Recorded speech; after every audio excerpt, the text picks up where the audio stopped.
Hello मेरे प्यारे बच्चों, क्या हाल चाल हैं। ये है हमारा रिवीजन टाइम। अब बात आती है कि किस तरह से हमें रिवीजन करना है, क्या करना है। 2 दिन हो चुके हैं, मतलब अब 48 दिन बाकी हैं यूकेपीएससी जेई एग्ज़ाम के। 24 दिसंबर को एग्ज़ाम है, तो 2 दिन में हमने जितना भी रिवाइज किया है, सॉरी जितना भी पढ़ा है, उसको अब हम फटाफट जितनी जल्दी हो सके रिवाइज करने वाले हैं। तो बने रहिए मेरे साथ। देखिए ये कितना अच्छे से लगे रहे हैं मेहनत में। देखो, रिवीजन और टेस्ट क्या होने चाहिए, रेगुलर होने चाहिए। ठीक है, तो हम चलते हैं आगे। ठीक, सॉरी ये थोड़ा पीछे चले गए, ये बीते ज़माने की फ़ोटोज़ हैं कुछ। खैर, अब हम चलते हैं। हमने क्या क्या देखा था, हमने क्या क्या स्टडी किया है। विस्कस जो हमारा पहला लेक्चर था, उसमें हमने देखा था कि जो विस्कस फोर्स है वो कब एक्ट करती है, जब आपका फ्लूइड मोशन में होगा, ये पॉइंट हमने पढ़ा था। दूसरा पॉइंट हमने पढ़ा था जो सरफेस टेंशन है वो कब काम करती है, जब जो फ्लूइड है आपका स्टैटिक्स मतलब कि स्थिर अवस्था में हो, और दूसरा कैसी अवस्था में हो, मोशन में हो, तब भी काम करता है। Very good. फिर हम आए थे अगले क्वेश्चन पे जो स्टेट लेवल एग्जाम में पूछा गया था कि फ्लूइड डायनेमिक्स क्या होता है। फ्लूइड डायनेमिक्स, यदि हम फोर्स, प्रेशर, काइनेटिक एनर्जी और बर्नौली इक्वेशन इन सब चीज़ों की बात कर रहे हैं तो वो फ्लूइड डायनेमिक्स के अंदर आता है। फिर उसके बाद आती है बारी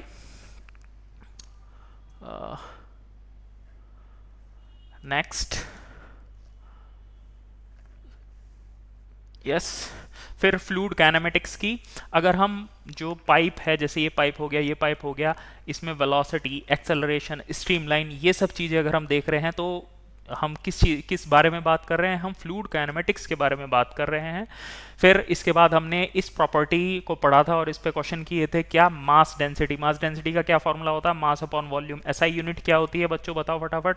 एसआई यूनिट होती है किलोग्राम पर मीटर क्यूब। कुछ इंपॉर्टेंट मैटर देखे थे हमने, जैसे for example air, water, mercury, steel. ठीक है, इसमें इंपॉर्टेंट था वाटर की डेंसिटी आपको पता होनी चाहिए, मरकरी की आपको पता होनी चाहिए, स्टील की आपको डेंसिटी पता होनी चाहिए। फिर मैंने आपको क्या बताया था कि अगर आप वाटर की डेंसिटी को 1000 से डिवाइड कर देंगे तो क्या मिल जाएगा, इसकी स्पेसिफिक ग्रेविटी। मरकरी की स्पेसिफिक ग्रेविटी 13.6, स्टील की स्पेसिफिक ग्रेविटी कितनी होती है, 7.850। फटाफट फटाफट आप रिवाइज करते चलिए। अब हम चलते हैं, जो हमने नेक्स्ट स्लाइड पर आते हैं, डेंसिटी ऑफ वाटर। ये डिस्कस किया था हमने पहले दिन कि जैसे जैसे आप टेम्परेचर बढ़ाते हैं 0 डिग्री सेल्सियस पे डेंसिटी कुछ कम रहती है, धीरे धीरे डेंसिटी बढ़ेगी, फिर टेम्परेचर के साथ साथ डेंसिटी कम होती जाएगी। 4 डिग्री सेल्सियस एक ऐसा टेम्परेचर है जिस पर डेंसिटी क्या होती है बच्चों, मैक्सिमम होती है। अब हम चलते हैं नेक्स्ट स्लाइड पे। मास वर्सेस वेट, मैंने ये डिफरेंस आपको बताया था। मास और वेट का क्या डिफरेंस होता है, मास किलोग्राम में मापा जाता है और वेट क्या होता है, वेट एक फोर्स होती है जिसके द्वारा पृथ्वी हमको अपनी ओर खींचती है। ठीक है, और ये मैंने आपको डिस्कस कर दिया था ये सारी चीज़ें। फिर उसके बाद स्पेसिफिक ग्रेविटी पे आए थे। स्पेसिफिक ग्रेविटी का फॉर्मूला हमने डिस्कस कर लिया था, density of object divided by क्या है, density of water at 4 degree Celsius. SI unit क्या होनी चाहिए बच्चों इसकी, ऊपर भी डेंसिटी है नीचे भी डेंसिटी है, किलोग्राम पर मीटर क्यूब ऊपर, किलोग्राम पर मीटर क्यूब नीचे, तो एसआई यूनिट हो जाएगी 1, 0 नहीं होगी। ठीक है, नेक्स्ट हम चलते हैं। ठीक, फिर हमने ये डिस्कस किया था कि एक पदार्थ दूसरे के ऊपर तैरता है तो इसका कारण क्या है। देखिए जैसे ये पानी है, नीचे मरकरी है, यहाँ पर ऊपर तेल है, नीचे पानी है। पानी की स्पेसिफिक ग्रेविटी 1 होती है, इसकी 0.8 होती है। तो जो हल्का मटेरियल है जिसका वजन कम होता है वो क्या करता है, एक्सक्यूज मी, जो हल्का मटेरियल होता है वो ऊपर रहता है और जो भारी मटेरियल है वो नीचे आ जाता है। तो इसी में मैं आपके साथ एक बात ये बहुत इंपॉर्टेंट पॉइंट हमने डिस्कस किया था। ये मरकरी है और मरकरी के ऊपर क्या तैर रहा है, देखो ये लोहे का एक बोल्ट है, ये मरकरी है, मरकरी लिक्विड के ऊपर एक कील तैर रही है। कभी देखा है जिंदगी में लोहा पानी या के ऊपर तैरता, वो तो हमेशा नीचे डूब जाता है। लेकिन क्योंकि मरकरी की स्पेसिफिक ग्रेविटी कितनी होती है, 13.6 होती है, और लोहे की कितनी होती है, 7.86, तो इस वजह से लोहा क्या होता है, ऊपर तैरता है। ठीक, फिर हम चलते हैं आगे। इसमें क्या है, एक क्वेश्चन हमने डिस्कस किया था। इस क्वेश्चन में हमने क्या डिस्कस किया था कि कोई जहाज है पानी का, अगर वो समुद्र से निकल के अगर रिवर वाटर में जाता है तो वो डूबेगा या ऊपर की तरफ उड़ जाएगा। तो सीधी सी बात है, ओशन वाटर है, इस पे जो होती है जो स्पेसिफिक ग्रेविटी है यहाँ ज़्यादा है, यहाँ पर ज़्यादा पॉइंट फोर्स लगेगी और यहाँ पर पॉइंट फोर्स कम लगेगी, तो इस तरीके से ये क्या हो जाएगा, थोड़ा सा नीचे सिंक कर जाएगा। फिर उसके बाद हम आते हैं न्यूटन्स लॉ ऑफ विस्कोसिटी पे, जो हम आज पढ़ रहे थे। न्यूटन लॉ ऑफ विस्कोसिटी क्या है, ये हमारे न्यूटन चचा, और ये है tau directly proportional to d u by d y, tau is equal to mu d u by d y. ये हमने क्या कर लिया था, डिस्कस कर लिया था। म्यू क्या है, कोफिशिएंट ऑफ डायनामिक विस्कोसिटी। ठीक, फिर न्यूटन लॉ ऑफ विस्कोसिटी क्या है, थोड़ा सा देख लेते हैं। ठीक है, जैसे मैंने आपको बताया था, दो प्लेट हैं, ये एक प्लेट हुई, ये दूसरी प्लेट हुई, ये आगे कुछ स्पीड से चल रही है, ये अपना रुकी हुई है, तो इन दोनों के बीच में जो लिक्विड भरा हुआ है, ठीक है, तो जो न्यूटन्स लॉ ऑफ विस्कोसिटी का पहला स्टेटमेंट यही है, shear stress directly proportional to velocity gradient. du क्या है, इन दोनों प्लेट के बीच में स्पीड का डिफरेंस, dy क्या है, इन दोनों के बीच में दूरी। ठीक है, तो और दूसरी बात, इसको हटाने के लिए यहाँ पर क्या लगाना रहता है, यहाँ पर लगाना रहता है म्यू, और ये म्यू क्या होता है बच्चों, म्यू होता है कोफिशिएंट ऑफ डायनामिक विस्कोसिटी। ये सब चीज़ें हमने क्या कर ली थी, डिस्कस कर ली थी। फिर इसके बाद हम आते हैं आगे, डिफॉर्मेशन अंडर शीयर फोर्स, अपरूपण बल के अंतर्गत विरूपण। ये देखिए, ये क्या चीज़ है, इसको मैंने यूज़ किया था न्यूटन लॉ ऑफ विस्कोसिटी को डिस्क्राइब करने के लिए। अब ये कोई आयरन क्यूब है, इस आयरन क्यूब की वजह से क्या होता है, ये वाला आयरन क्यूब कैसे जाता है आगे की तरफ, इस तरह से डिफॉर्म होता है। अगर आप इसको पकड़ के ऐसे खींचेंगे, ठीक है, तो ये इस तरीके से डिफॉर्म होने की कोशिश करेगा।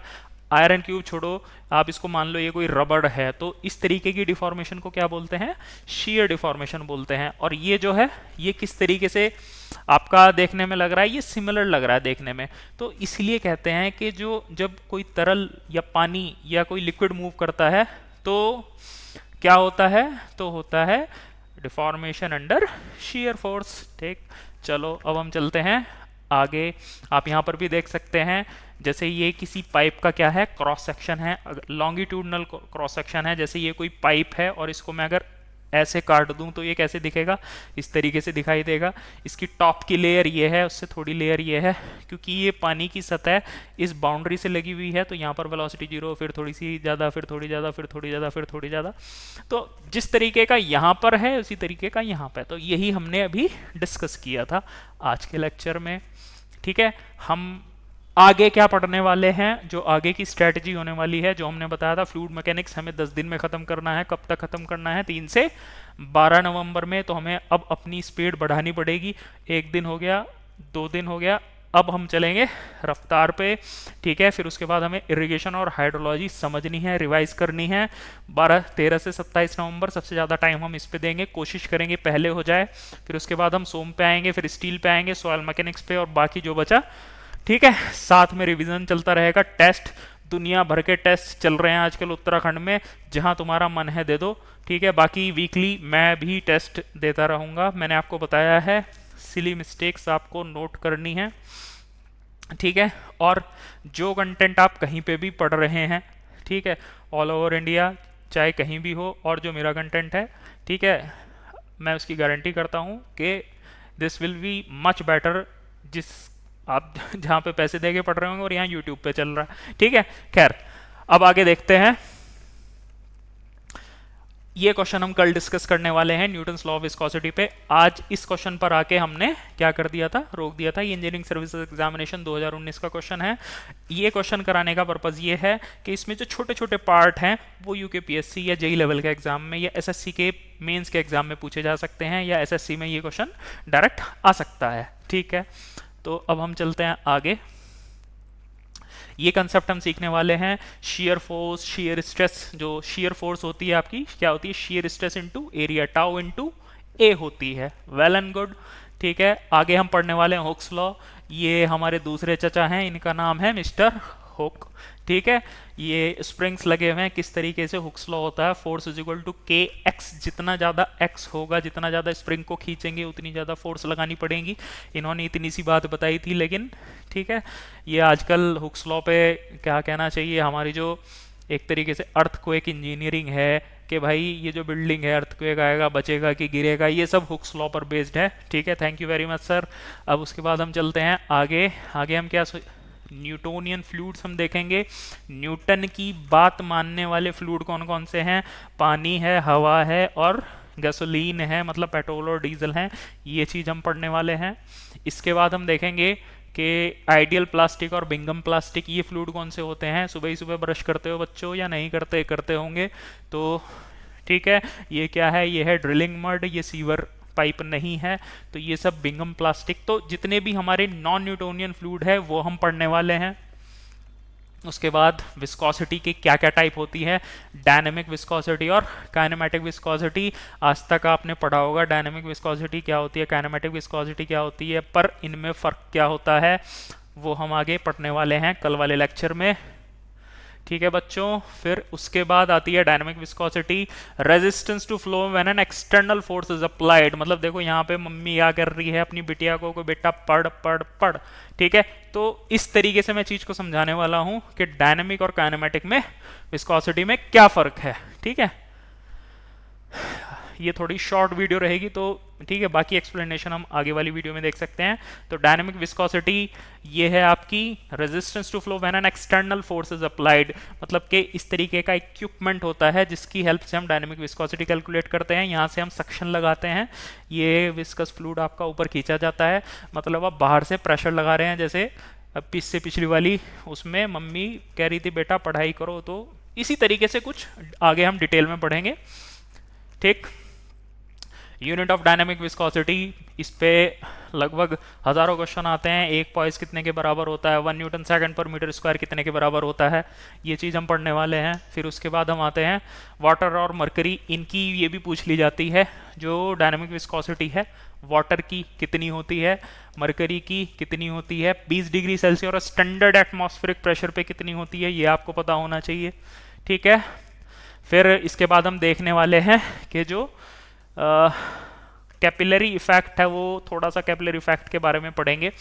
ठीक है, जैसे ये कोई सॉयल का पीस है और इसको आपने कहाँ रख रखा है, पानी में भिगा रखा है, तो पानी इस पे ज़्यादा चढ़ गया, इसमें कम चढ़ा, इसमें कम चढ़ा, क्योंकि इसमें 5 मिनट हो गई, इसमें 18 मिनट हो गई, इसमें 64 मिनट हो गई।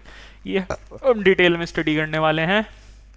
वेपर प्रेशर का टेम्परेचर पे क्या फ़र्क होता है, ये सारी चीज़ें हम पढ़ेंगे। फिर विस्कोसिटी ऑफ टेम्परेचर, ठीक है, ये क्या है, ये है चम्मच जिसमें क्या रखा है, घी। अगर आप टेम्परेचर बढ़ाएंगे तो ये क्या होता रहेगा, लिक्विड में कन्वर्ट होता रहेगा। ये असल में याद रखने के लिए बहुत अच्छा तरीका है।